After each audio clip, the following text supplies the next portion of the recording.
Fourth grade.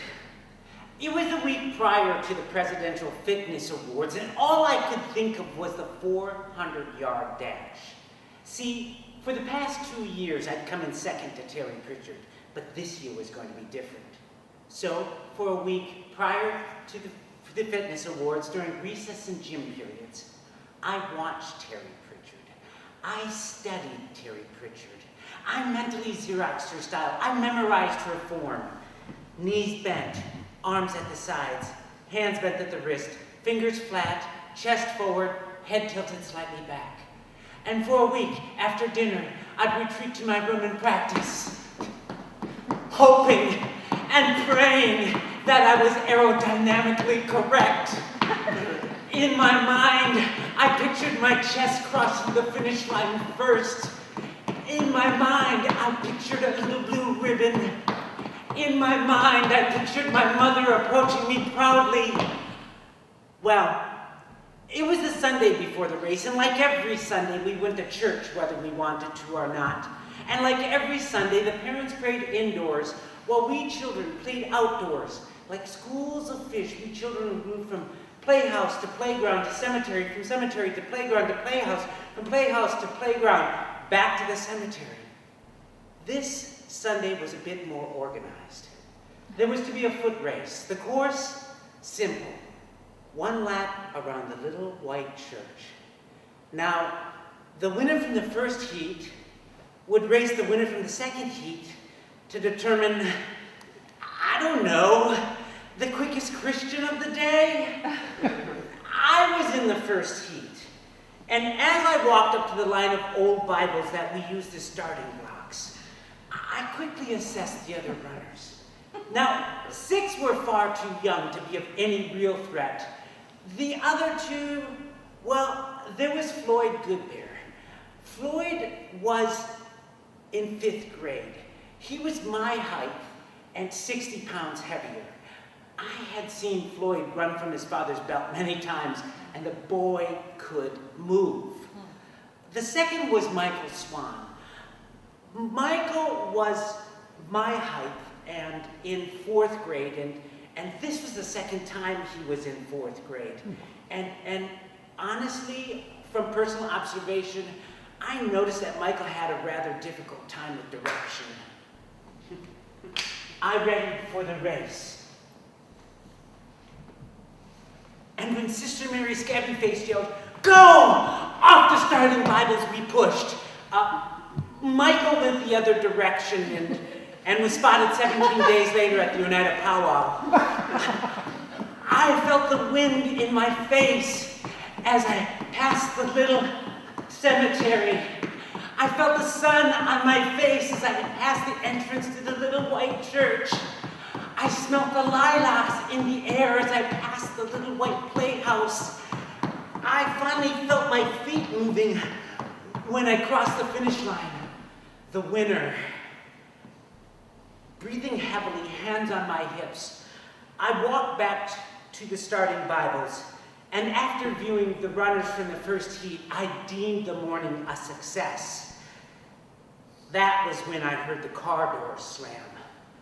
It was the Clouds, and they were late for church, as they were every Sunday. I respected them for this. Calvin Cloud got out of the back seat and stretched his already developed muscular body and flashed to everyone his movie star smile and casually joined the race. When Sister Mary Scabby-Faced yelled, "Go!" I watched Calvin shoot out through the starting Bible like a shooting star past the still stars. I quickly ran to the finish line, and I watched a still smiling Calvin easily win the race by at least half a little white church. Calvin and I were best friends. Walking back to the starting Bibles in silence, throwing rocks at one another, I think we realized that this was the beginning of the end of our friendship. I readied for the race. And when Sister Mary Scabby-Faced yelled, "Go!" off the starting Bibles, I pushed. But Calvin pushed harder, and by the first corner, I was easily a yard behind. I pushed and pumped my arms and legs harder, but I watched as Calvin's muscular back get smaller and disappear around the second corner. I prayed to Mauna, the Creator, and suddenly my knees bent, my arms fell to my side, my hands bent at the wrist, my fingers flattened, my chest fell forward, my head tilted slightly back. Suddenly I felt free, I felt strong, I felt natural. It could have been a Playtex ad. By the third corner, I was 2 feet behind him.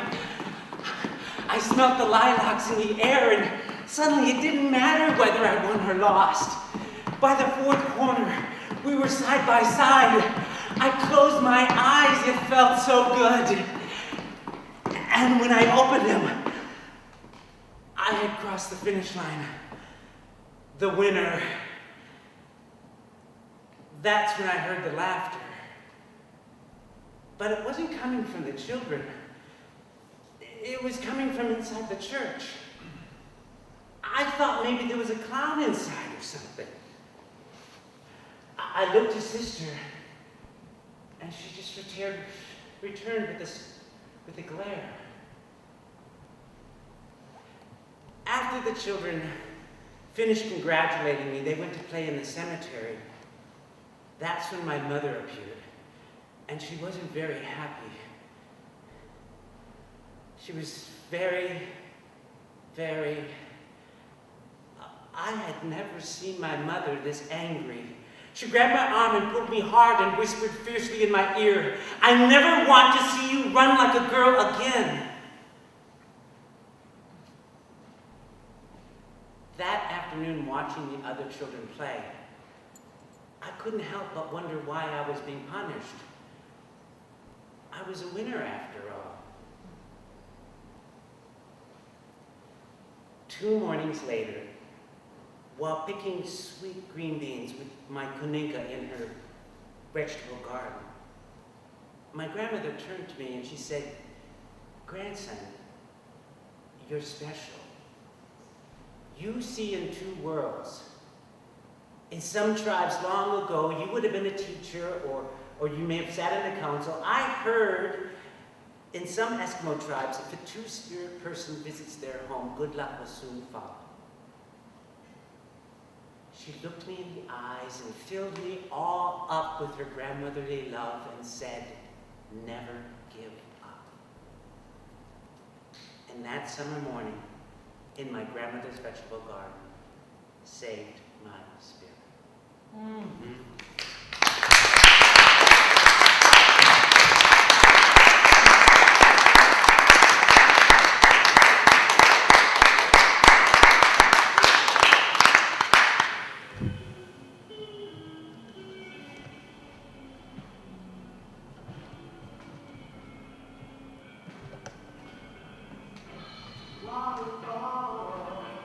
I was in this Judy Garland, Chet Baker kind of a funk. You know what I'm talking about. It's like you know too much, which isn't quite enough. My racial and sexual person was repressed, weakened by persistent attacks of oppression. That smiling, laughing blue boy left me long ago.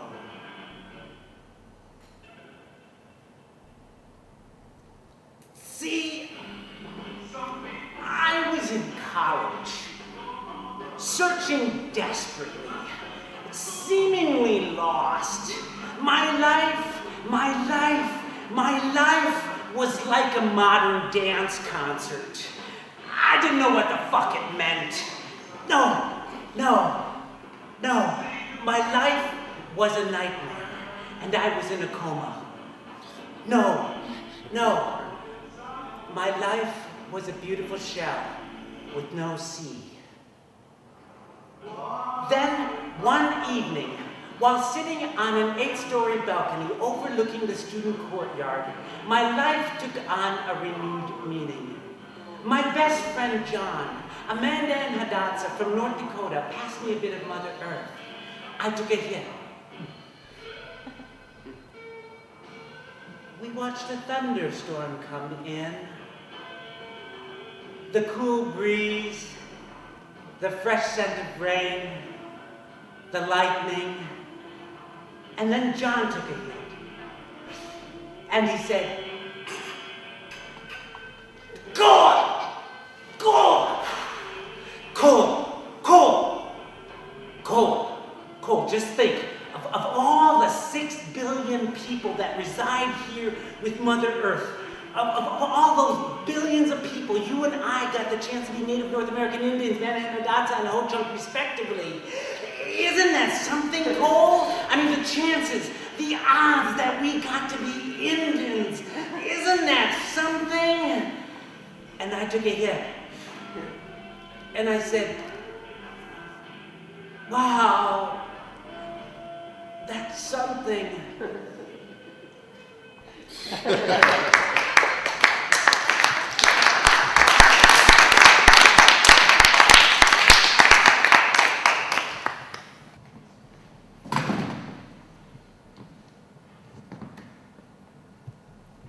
It was your typical halftime traditional Native North American Indian wedding. The groom wore a red ribbon shirt, white basketball shorts, and red Converse. The bride wore this wonderfully woodlands beaded buckskin and matching red Converse. The groom played center. The bride was depressed and drunk.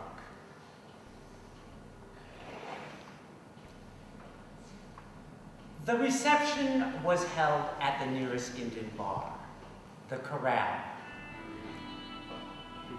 The smell of stale smoke and old beer hung in the air. A jukebox in the corner played country western music. Corn soup and fry bread sat on a card table that was situated between the men's and the women's room. Intricate patterns of gray duct tape decorated the bar stools. There were no ferns here, just a bar full of angry people.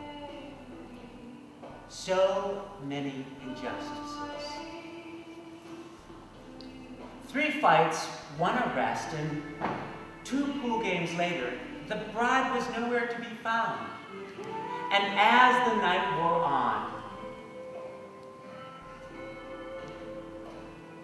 until there were just 5 of us, sitting around a scarred wooden table. The groom sat across the table from me and kept winking. Could it have been his drinking? Then, like a dream, I found myself driving the groom to a Super 8 honeymoon. The groom crawled into the back seat and passed out. So when I pulled into the Super 8 parking lot, I tried to wake him. And as I tried to wake him, I began to fantasize about him. Could this be the man who would take me to mountains far away from here? Could this be the man who would feed me woodchuck, muskrat, and other mammals? Would this be the man that I would take down to the river and wash like in the old days? And just when I was in the middle of this fantasy involving buckskin, the groom grabbed me by my hair and pulled me into the back seat. I mean, at first I struggled. I didn't understand. I asked him about his wife. I got no response, just maybe it was his deep, forceful kisses. Maybe it was the way he ran his hands over my body as if searching for the last piece of deer meat. Or maybe it was the way he whispered in my ear, like elk, let's rut. Either way, it was quite apparent he was horny. and we soon became one as he got what he wanted.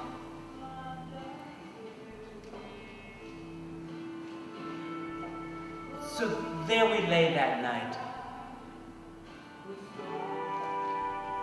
Full moon, rich Corinthian leather, steam rising from my combined love juices. I didn't need a beaver pelt to keep me from the chill of the night. The groom looked into my smiling face and then he quickly turned away.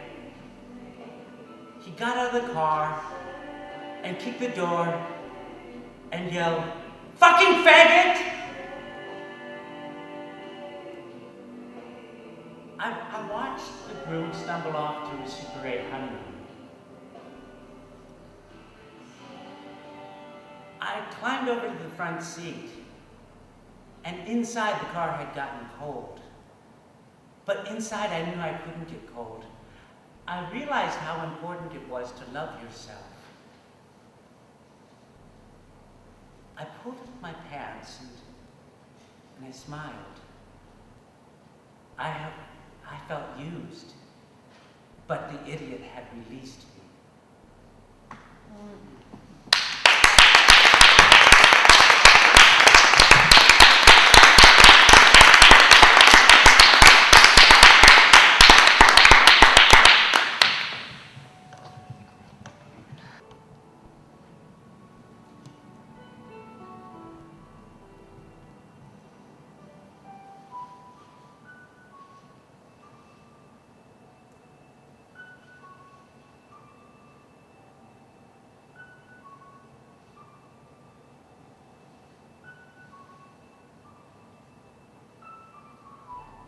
I met my first lover in New York City.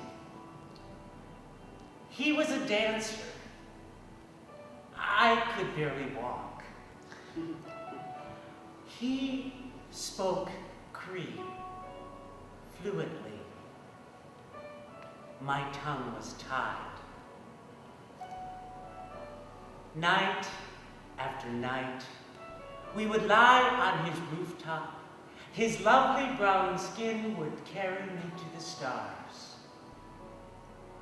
And when he would kiss me, I would pull away, only to fall back into his arms, knowing his kisses would release me. Our love had the strength of a river, two native men being natural in New York City. The year was 1983, and already many brothers and sisters had begun falling, ignored by a callous society. My love and I, our dreams took us in separate directions. Our love, we wanted to believe, would bring us back together again someday. At the airport, we hugged silently for 45 minutes until his flight was called.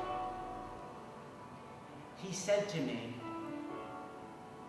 "Don't judge others as you wouldn't want others to judge me." I watched as his jet entered the sky and disappeared into the clouds. And at that moment, I vowed that I'd carry all the memories of my dead brothers and sisters on my back as a reminder to those that don't listen, don't feel, don't love thy neighbor.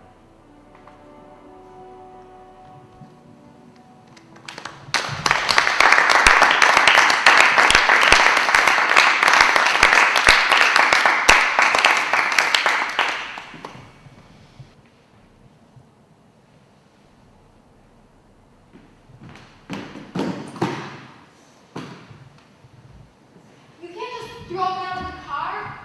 You can't just leave me out here all by myself. My mother will kill you.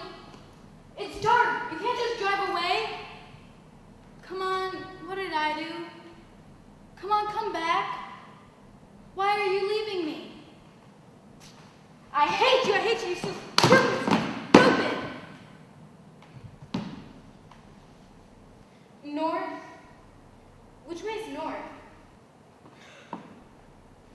you dead? Poor cat.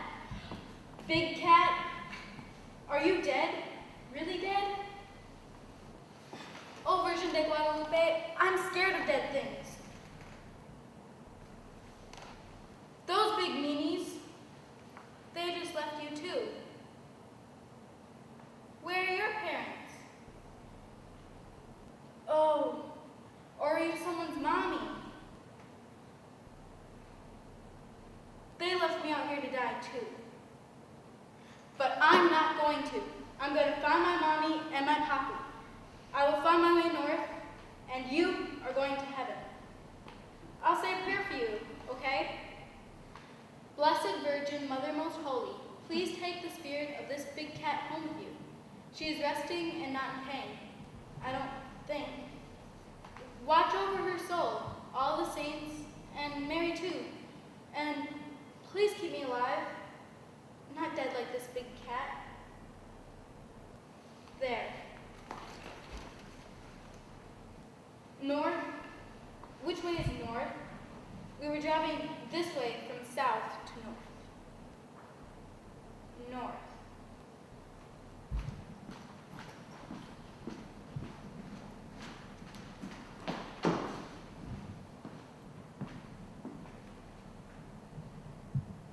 Aho. I offer tobacco to the spirits of the desert that you, Puma, protector of the universe, will be welcomed in the world that exists parallel to this. Your muscle becomes the supple, subtle shifting of the desert floor. No more do you need a suit of camouflage to hide on desert cliffs. You are the desert now. All the powers of your nighttime wanderings combined with centuries-long energy in the making. Puma, protector of the universe, your killing bite becomes the cacti thorns. Your claws, Chola's revenge. May your spirit be released for your journey home.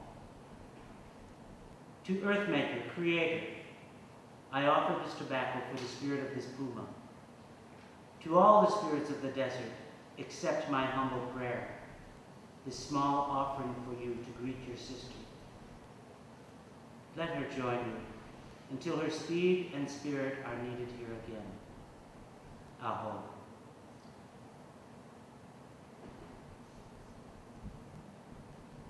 I've done time. A federal parolee. I got caught running drugs. When the immigration policies got tighter, it created a whole new economy here on the res. An economy of opportunity. Drugs. I took that opportunity. This reservation is under federal jurisdiction. Most folks don't know what that means. To me, it means if I get caught doing a crime, I do time in the federal pen. The line between the U.S. and Mexico is not our line. One time, all of this was ours. From here on down to Mexico. Shoot, wasn't even always Mexico. Wasn't always the United States. At one time, it was just us. In fact, our reservation crosses into Mexico right now. Half of my relatives live right over there. We even have a 23-acre foreign trade zone. I was in federal prison during 9/11. They put us in lockdown. Like what? Do I look like a foreign terrorist? Nah. I'm just a federal parolee. This border's gotten even tighter since then. They got walls built on either side of the res. But right here we got these little concrete pillars. But I gotta be careful. Watch what I'm doing. Can't ever tell what someone else might think. All these border patrol, to them I look Mexican. They can't even tell whether I belong here or there. My little sister got caught shoplifting a little bit ago. ICE tried to deport her. You know what? These illegal immigrants, they're us. We have been migrating back and forth since time began. Never was a border, or Mexicans or Americans before, just us. I prayed for my crime. I paid for my crime. Now I'm trying to give back. I put water out. We've been in a drought here for I don't know how long. Putting water out for humans walking across the border is a federal crime. Even helping a child is a federal crime. You saw that dead puma? Sometimes we find children out here, dried up from the heat. Sometimes curled up at their mother's breasts. Sometimes just a few bones that have been scattered by animals. I've already been in prison. I know about walls that keep you in, walls that keep you out. So every once in a while, I come out here, put some water out, water for the spirits, water for the animals, water for the chola, water for a human. Now that would be a federal crime. Since I got out of prison, there's been an increase in border activity. Now we need a federal ID to cross our own land. This border divides our res. And to make matters worse, there's 3,000 border patrols zipping around. And then, the folks I know personally, the DEA, the DEA has 62 special agents, 19 intelligence research specialists, and 2 division investigators working full-time in Mexico to try and stop the drug flow. And of course, 300,000 snowbirds come to visit each year. When I was a kid, I would come out here and not see another soul for a week or more. Now we have more folks on our land than visit the Grand Canyon each year, and none of them are Indians, except us and the migrants. All these other ones, I wish they'd all go home.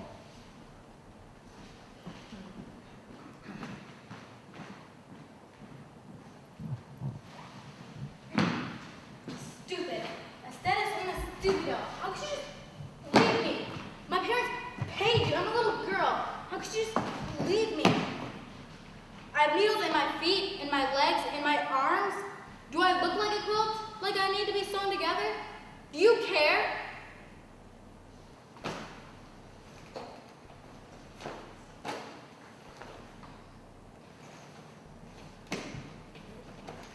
Where am I supposed to sleep?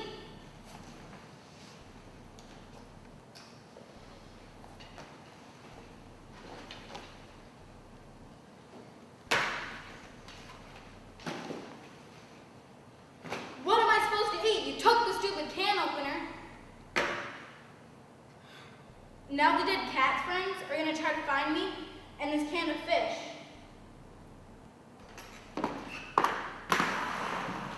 There, cats, you figure out how to open it. Away from me. A long ways away from me.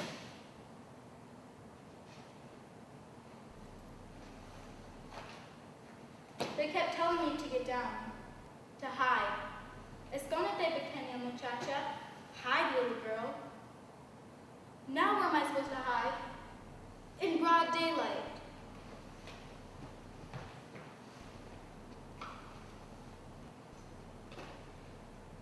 You shall be the Virgin of Guadalupe.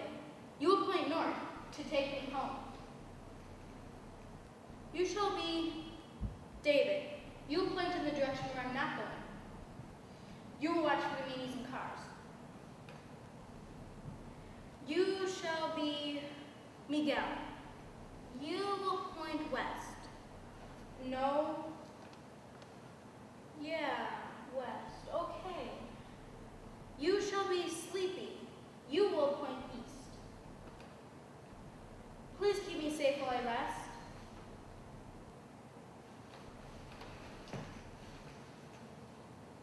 Is this all a dream? I don't think dreams bleed real blood.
You just look at him. Look that way again, like you were doing.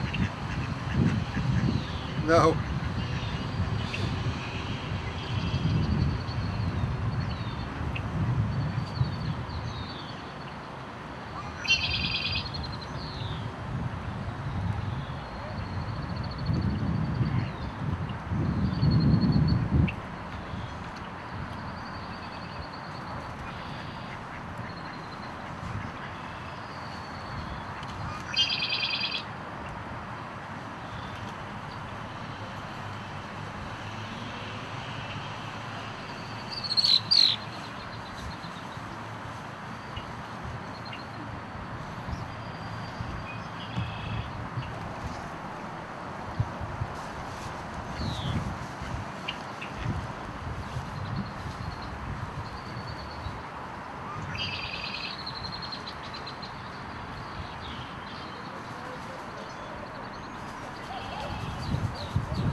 Try it again. Oh, I missed you that time. Don't wave. No waving. Just sit up and hold it there for a few seconds. Okay, 1, 2, 3. You keep going to a different spot. You got to try to... Okay, I'll try to go right above these. Okay. Ready? 3, 2, 1. Okay, try it again, but just come a little bit over this way. Hold out. Yeah, like that. So should I try like aim for the camera? Huh? Nothing. 3, 2, 1. No, back to where you were before. Right here. Okay, let's do it one more time. Okay. 3, 2, 1.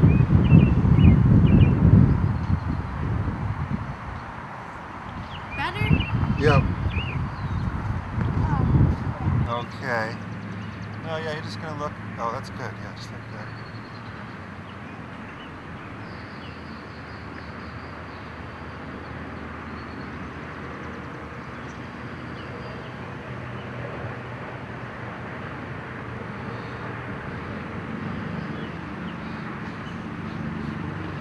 Look. Yeah, let's do a smile one. A smile one.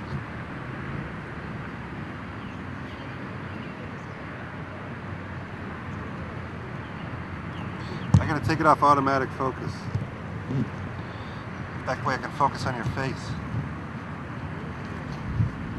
Okay. Okay, one more time. That's alright. I was just... My knee got older, dude. Oh, I'm gonna focus on the flower first. And then I'm gonna focus on your face.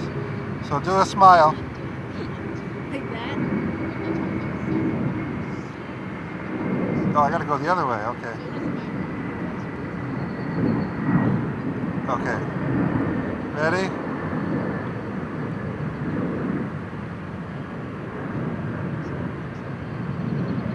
I'll get it.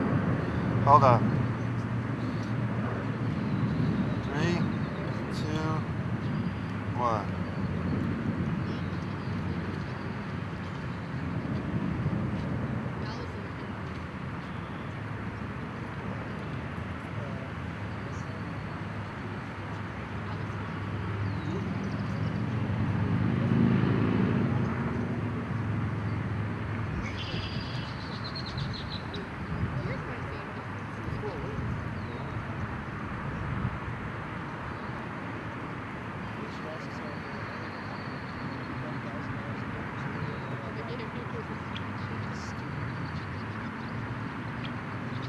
That's great how you did it, so Okay. go ahead, try again. The world is so empty if one thinks only of mountains, rivers, and cities, but to know someone here and there who thinks and feels with us, and though distant, is close to us in spirit. This makes the earth for us, and Kind of fell apart there at the end. be quiet. Okay. All right. Inhabited. I keep on saying inhibited. That would change the whole meaning of it. Okay. Something more realistic, I don't know. Okay, ready, Yes. set. The world is so empty if one thinks only of mountains, rivers, and cities. But to know someone here and there who thinks and feels with us, and though distant, is close to us in spirit. This makes the earth for us, an inhabited garden. Okay, just take it from the second part. But to know. Okay, But to know? okay. But to know someone here and there who thinks and feels with us, and though distant, is close to us in spirit. Hold on. This makes the earth for us, an inhabited garden. I gotta do it again because this wind.